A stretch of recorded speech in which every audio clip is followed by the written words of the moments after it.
Carta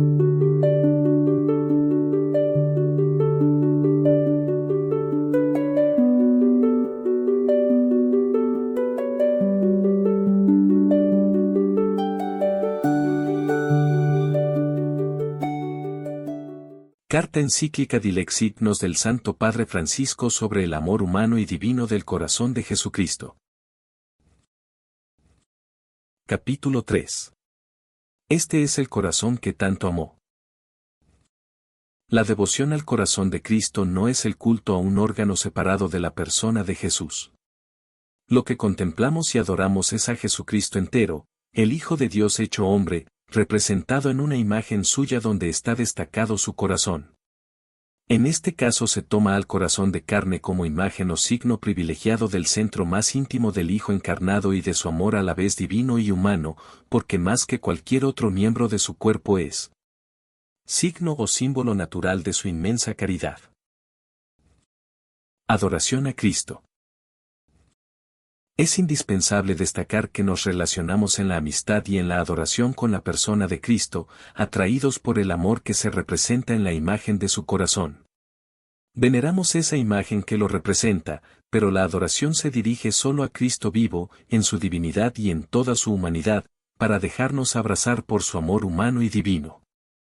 Más allá de la imagen que se utilice, es cierto que el corazón viviente de Cristo, nunca una imagen, es objeto de adoración, porque es parte de su cuerpo santísimo y resucitado, inseparable del Hijo de Dios que lo ha asumido para siempre. Es adorado, en cuanto es el corazón de la persona del Verbo, al que está inseparablemente unido. No lo adoramos aisladamente, sino en cuanto con ese corazón es el mismo Hijo encarnado quien vive, ama y recibe nuestro amor. De ahí que cualquier acto de amor o adoración a su corazón en realidad, se ofrece propia y verdaderamente al mismo Cristo, pues tal figura espontáneamente remite a Él y es símbolo e imagen expresiva de la caridad infinita de Jesucristo. Por esta razón nadie debería pensar que esta devoción nos pueda separar o distraer de Jesucristo y de su amor. De modo espontáneo y directo nos orienta a Él y solo a Él, que nos llama a una preciosa amistad hecha de diálogo, afecto, confianza, adoración.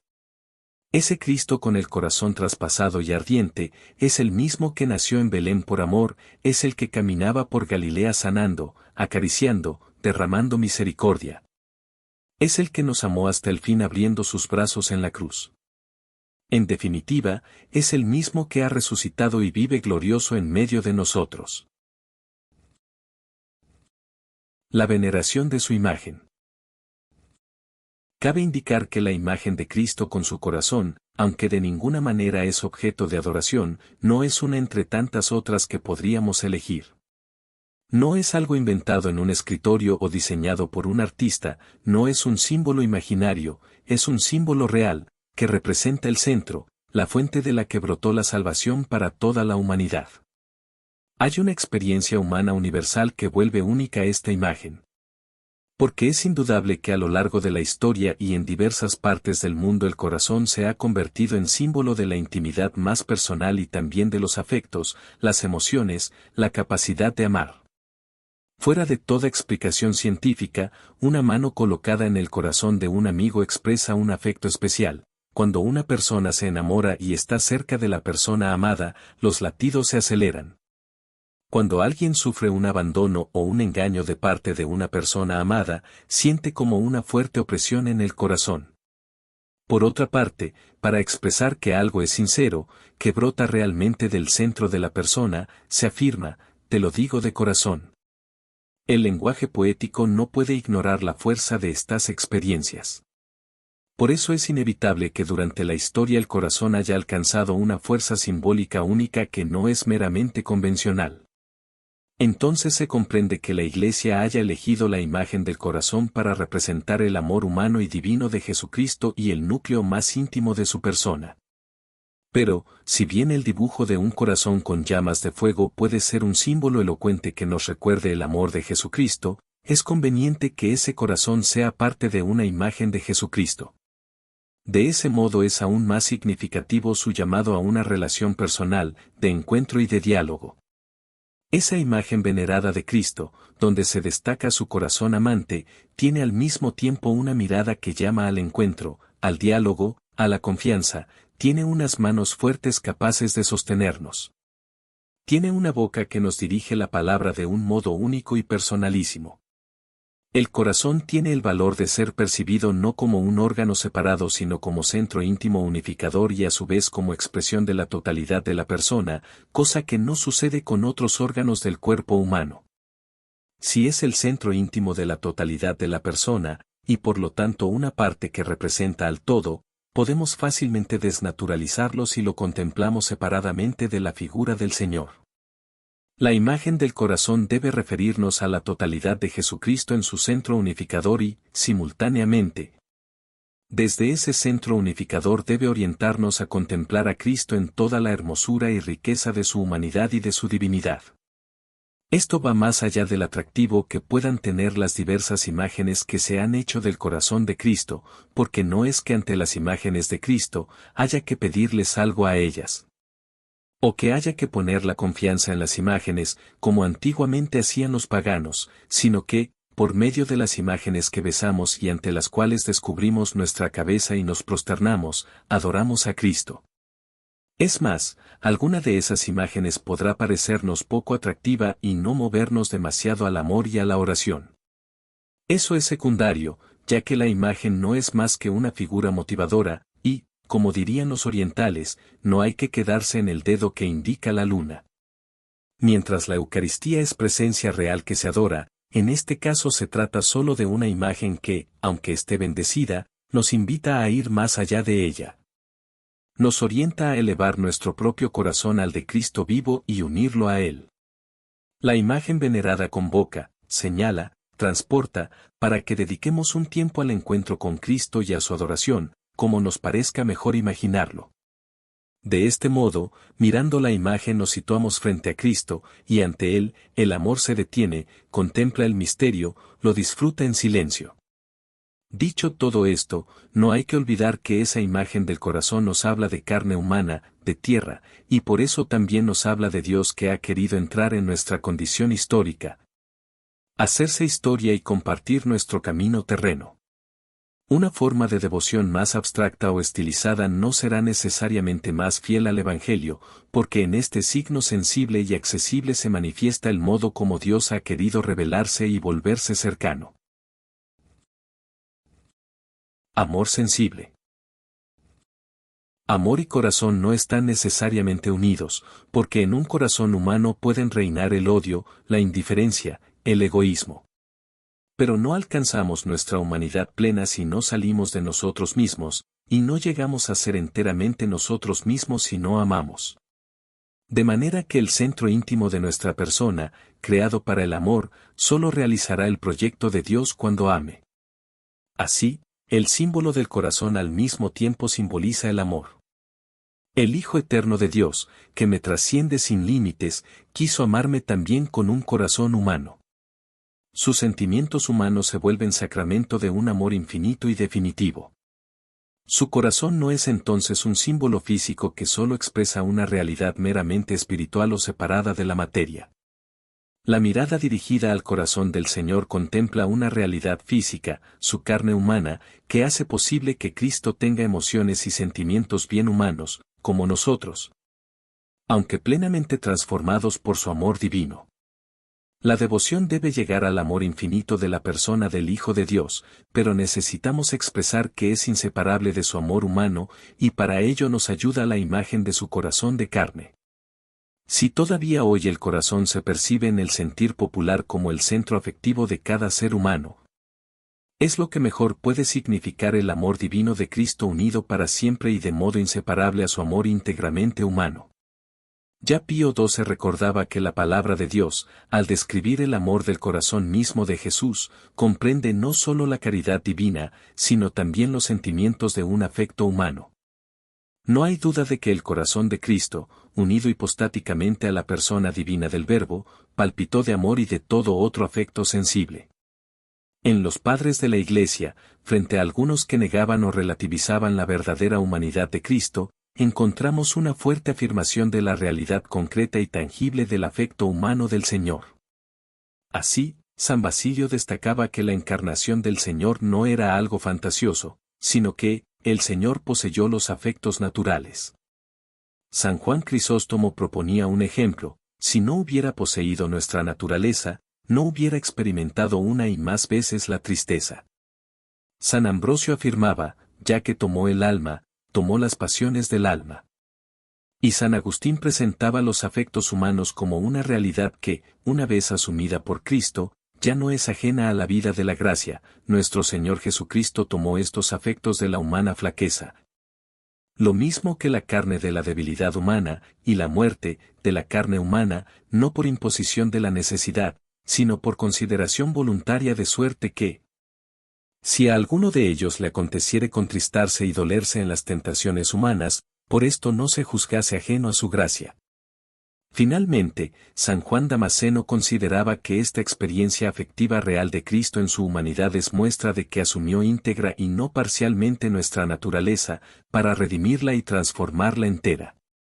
Cristo, pues, asumió todos los elementos que componen la naturaleza humana, a fin de que todos ellos fueran santificados.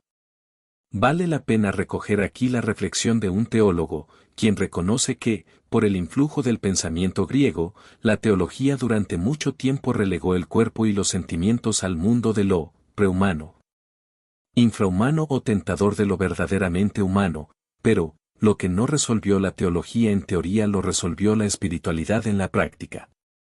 Ella y la religiosidad popular han mantenido viva la relación con los aspectos somáticos, psicológicos, históricos de Jesús.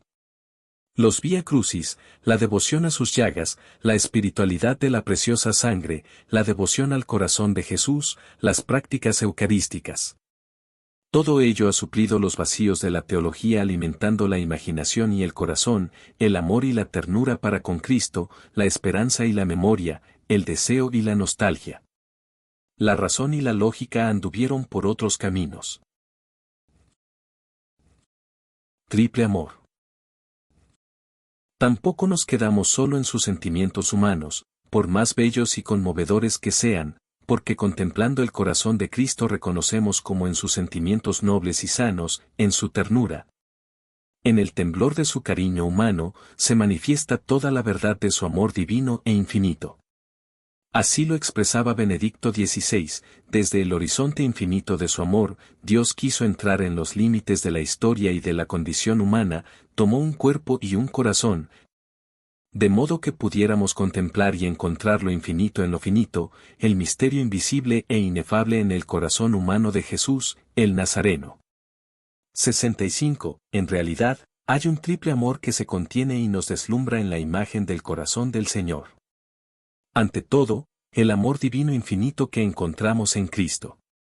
Pero además pensamos en la dimensión espiritual de la humanidad del Señor.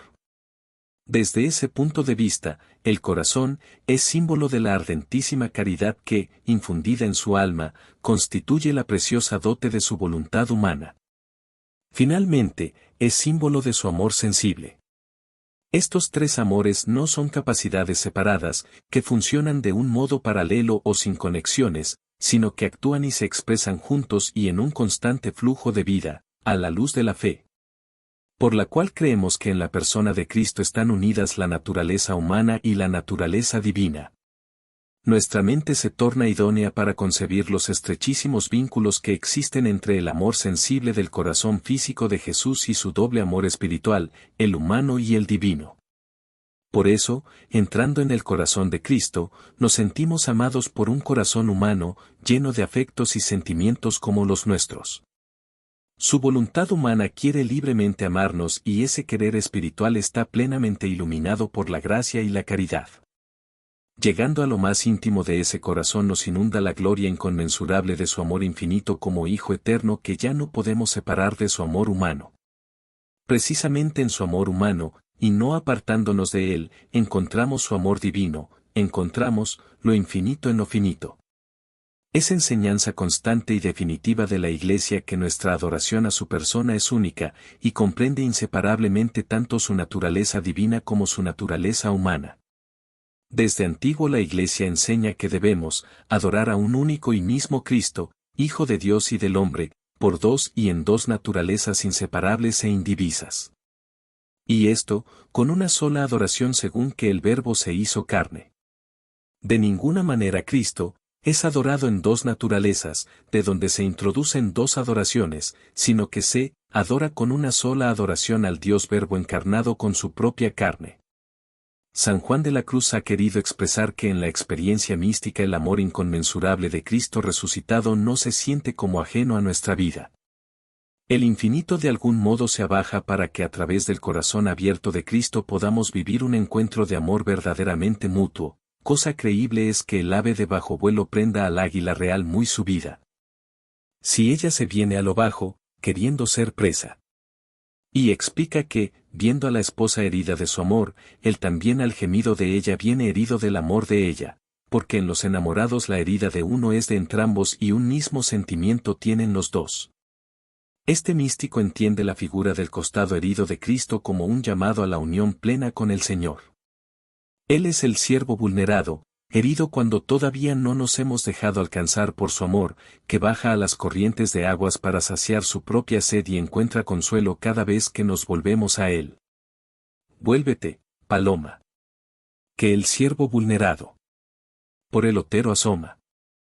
Al aire de tu vuelo, y fresco toma. Perspectivas trinitarias. La devoción al corazón de Jesús es marcadamente cristológica, es una contemplación directa de Cristo que invita a la unión con Él.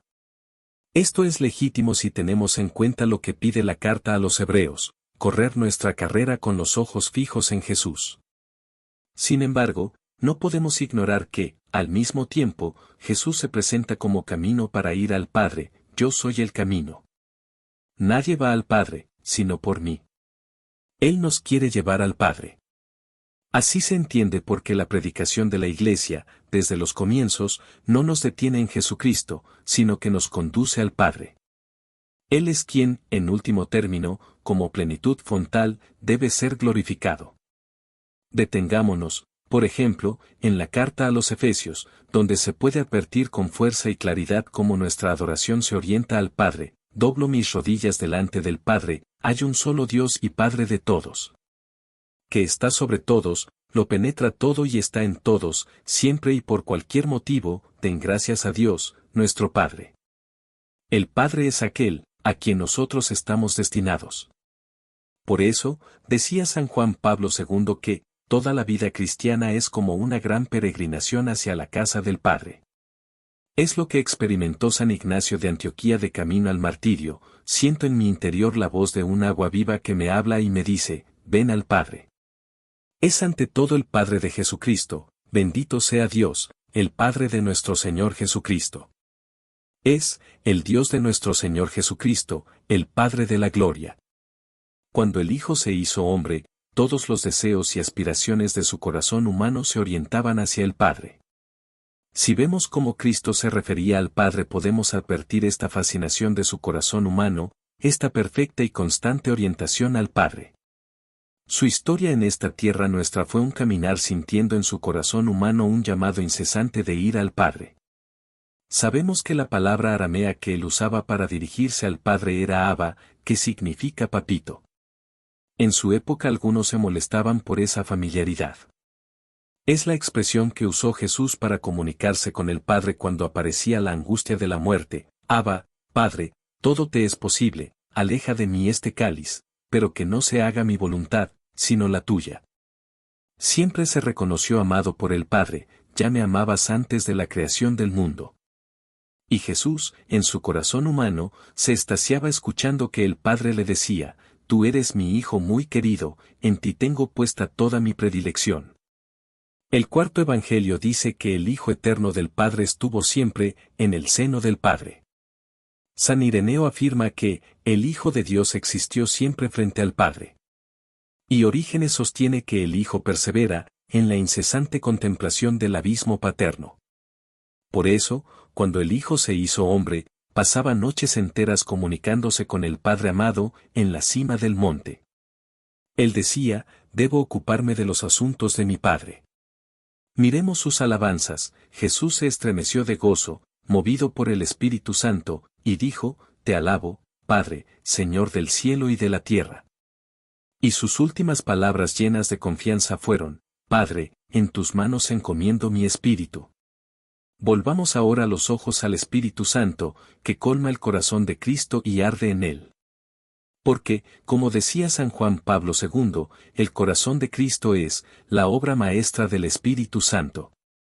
No es solo cosa del pasado, pues, en el corazón de Cristo es continua la acción del Espíritu Santo, a la que Jesús atribuyó la inspiración de su misión y cuyo envío había prometido durante la última cena. Es el Espíritu el que ayuda a captar la riqueza del signo del costado traspasado de Cristo, del que nació la Iglesia. En definitiva, solo el Espíritu Santo puede abrir ante nosotros esta plenitud del hombre interior, que se encuentra en el corazón de Cristo. Solo Él puede hacer que desde esta plenitud alcancen fuerza, gradualmente, también nuestros corazones humanos. Si intentamos ahondar en el misterio de la acción del Espíritu, vemos que gime en nosotros y dice Abba, y, la prueba de que ustedes son hijos, es que Dios envió a nuestros corazones el Espíritu de su Hijo, que clama a Dios llamándolo, Abba, es decir, Padre. Porque, el mismo Espíritu se une a nuestro espíritu para dar testimonio de que somos hijos de Dios.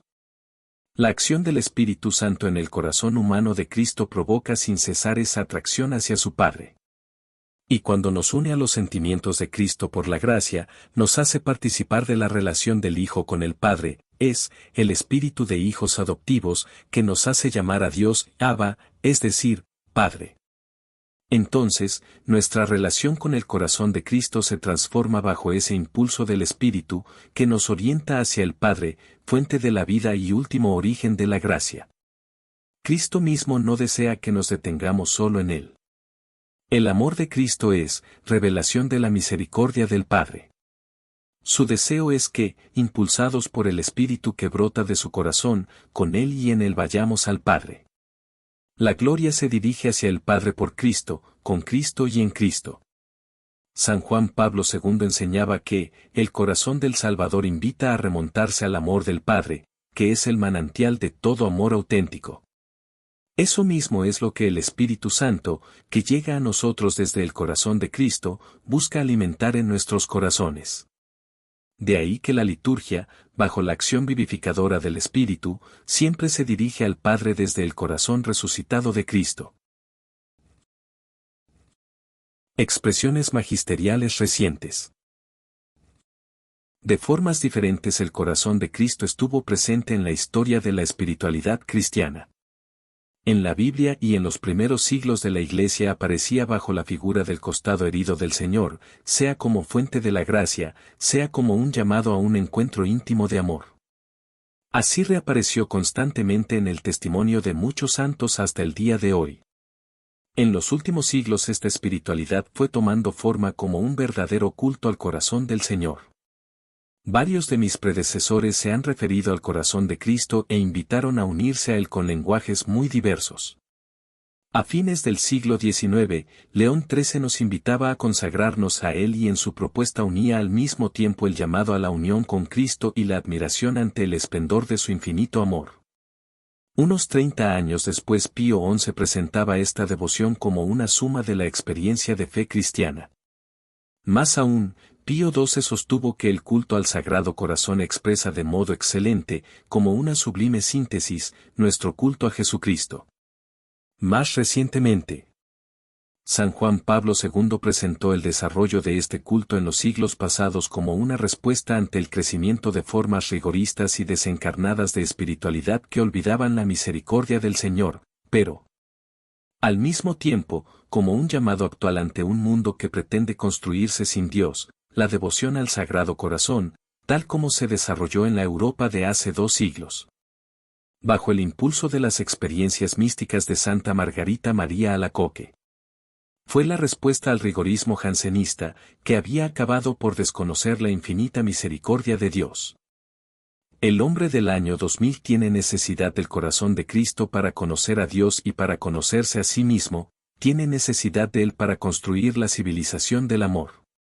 Benedicto XVI invitaba a reconocer el corazón de Cristo como presencia íntima y cotidiana en la vida de cada uno. Toda persona necesita tener un centro de su vida, un manantial de verdad y de bondad del cual tomar para afrontar las diversas situaciones y la fatiga de la vida diaria. Cada uno de nosotros, cuando se queda en silencio, no solo necesita sentir los latidos de su corazón, sino también, más en profundidad, el pulso de una presencia fiable, perceptible con los sentidos de la fe y, sin embargo, mucho más real, la presencia de Cristo, corazón del mundo. Profundización y actualidad. La imagen expresiva y simbólica del corazón de Cristo no es el único recurso que nos da el Espíritu Santo para encontrar el amor de Cristo, y siempre necesitará ser enriquecida, iluminada, renovada gracias a la meditación, la lectura del Evangelio y la maduración espiritual. Ya decía Pío XII que la Iglesia no pretende que, en el corazón de Jesús se haya de ver y adorar la que llaman imagen formal, es decir, la representación perfecta y absoluta de su amor divino. Pues no es posible representar adecuadamente con ninguna imagen criada la íntima esencia de este amor. Nuestra devoción al corazón de Cristo es algo esencial a la propia vida cristiana en la medida en que significa nuestra apertura, llena de fe y de adoración, ante el misterio del amor divino y humano del Señor, hasta el punto que podemos sostener una vez más que el Sagrado Corazón es una síntesis del Evangelio. Hay que recordar que las visiones o manifestaciones místicas narradas por algunos santos que propusieron con pasión la devoción al corazón de Cristo, no son algo que los creyentes estén obligados a creer como si fuera la palabra de Dios. Son bellos estímulos que pueden motivar y hacer mucho bien, aunque nadie debe sentirse forzado a seguirlos si no constata que le ayudan en su camino espiritual. No obstante, es importante tener presente, como afirmaba Pío XII, que no puede decirse que este culto deba su origen a revelaciones privadas. La propuesta de la comunión eucarística los primeros viernes de cada mes, por ejemplo, era un fuerte mensaje en un momento en que mucha gente dejaba de comulgar porque no confiaba en el perdón divino, en su misericordia, y consideraba la comunión como una especie de premio para los perfectos. En ese contexto jansenista, la promoción de esta práctica hizo mucho bien, ayudando a reconocer en la Eucaristía el amor gratuito y cercano del corazón de Cristo que nos llama a la unión con Él. Podemos afirmar que hoy también haría mucho bien por otra razón, porque en medio de la vorágine del mundo actual y de nuestra obsesión por el tiempo libre, el consumo y la distracción, los teléfonos y las redes sociales, olvidamos alimentar nuestra vida con la fuerza de la Eucaristía. Del mismo modo, nadie debe sentirse obligado a realizar una hora de adoración los días jueves. Pero, ¿cómo no recomendarla? Cuando alguien vive con fervor esta práctica junto con tantos hermanos y encuentra en la Eucaristía todo el amor del corazón de Cristo, adora juntamente con la Iglesia el símbolo y como la huella de la caridad divina, la cual llegó también a amar con el corazón del Verbo encarnado al género humano. Lo dicho era difícilmente comprendido por muchos jansenistas que miraban con desprecio todo lo que fuera humano, afectivo, corpóreo. Y en definitiva entendían que esta devoción nos alejaba de la purísima adoración al Dios Altísimo. Pío XII llamó, falso misticismo, a esta actitud elitista de algunos grupos que veían a Dios tan alto, tan separado, tan distante, que consideraban peligrosas y necesitadas de un control eclesiástico las expresiones sensibles de la piedad popular. Podría sostenerse que hoy, más que al jansenismo, nos enfrentamos a un fuerte avance de la secularización que pretende un mundo libre de Dios. A ello se suma que se multiplican en la sociedad diversas formas de religiosidad sin referencia a una relación personal con un Dios de amor, que son nuevas manifestaciones de una espiritualidad sin carne. Es verdad. Sin embargo, debo advertir que dentro de la misma Iglesia renació con nuevos rostros el dañino dualismo jansenista. Ha tomado renovada fuerza en las últimas décadas, pero es una manifestación de aquel gnosticismo que ya dañaba la espiritualidad en los primeros siglos de la fe cristiana y que ignoraba la verdad de la salvación de la carne. Por esta razón vuelvo la mirada al corazón de Cristo e invito a renovar su devoción. Espero que pueda ser atractiva también para la sensibilidad actual y de ese modo nos ayude a enfrentar estos viejos y nuevos dualismos a los cuales Él ofrece una respuesta adecuada. Quisiera agregar que el corazón de Cristo nos libera al mismo tiempo de otro dualismo, el de comunidades y pastores concentrados solo en actividades externas, reformas estructurales vacías de evangelio, organizaciones obsesivas, proyectos mundanos, reflexiones secularizadas, diversas propuestas que se presentan como formalidades que a veces se pretende imponer a todos. Esto con frecuencia deriva en un cristianismo que ha olvidado la ternura de la fe, la alegría de la entrega al servicio, el fervor de la misión persona a persona, la cautivadora belleza de Cristo, la estremecida gratitud por la amistad que Él ofrece y por el sentido último que da a la propia vida.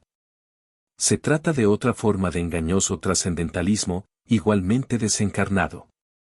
Estas enfermedades tan actuales, de las cuales, cuando nos hemos dejado atrapar, ni siquiera sentimos el deseo de curarnos, me mueven a proponer a toda la Iglesia un nuevo desarrollo sobre el amor de Cristo representado en su corazón santo.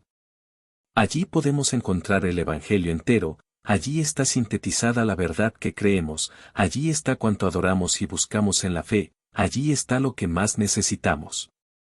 Ante el corazón de Cristo es posible volver a la síntesis encarnada del Evangelio y vivir aquello que propuse poco tiempo atrás recordando a la entrañable Santa Teresa del Niño Jesús. La actitud más adecuada es depositar la confianza del corazón fuera de nosotros mismos, en la infinita misericordia de un Dios que ama sin límites y que lo ha dado todo en la cruz de Jesucristo. Ella lo vivía con intensidad porque había descubierto en el corazón de Cristo que Dios es amor, a mí me ha dado su misericordia infinita, y a través de ella contemplo y adoro las demás perfecciones divinas. Por eso la oración más popular, dirigida como un dardo al corazón de Cristo, dice simplemente, en ti confío. No hacen falta más palabras. En los próximos capítulos destacaremos dos aspectos fundamentales que hoy debería reunir la devoción al Sagrado Corazón para seguir alimentándonos y acercándonos al Evangelio. La experiencia espiritual personal y el compromiso comunitario y misionero.